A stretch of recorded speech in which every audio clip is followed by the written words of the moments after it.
ആര്യടൻ മുഹമ്മദ് ഞരമ്പ് രോഗിയാണെന്ന് മുസ്ലിം ലീഗ് നേതാവ് K M. Shaji MLA. Revenue വകുപ്പും ആഭ്യന്തര വകുപ്പും കിട്ടാത്തതിലുള്ള ചൊറിയാണ് ആര്യാടന്.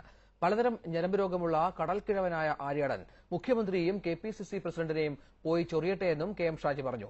ലീഗിന്റെ മെക്കിട്ട് കയറാൻ വന്നാൽ താനടക്കമുള്ള ആണുങ്ങൾ ആര്യാടന്റെ എല്ലാ ഞരമ്പ് രോഗവും അവസാനിപ്പിക്കുമെന്നും കെ.എം. ഷാജി കോഴിക്കോട്ട് പറഞ്ഞു. ആരും ഈ പാർലമെന്റ് തെരഞ്ഞെടുപ്പ് ഒരുങ്ങുന്നു പറഞ്ഞപ്പോ മലപ്പുറത്തെ നരമ്പ് രോഗിയായ ഒരു കടൽക്കിഴവിന് പിന്നെയും പ്രശ്നം. കേരള രാഷ്ട്രീയത്തിലെ ഈ നരമ്പ് രോഗിയായ കടൽക്കിഴവിനെ സഹിക്കുന്നതിന് കണക്കില്ലേ?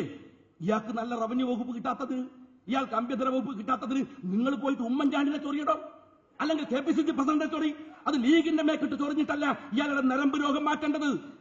അത് വെറും നരമ്പ് രോഗമല്ല, പല ജാതി നരമ്പ് രോഗമുണ്ട്.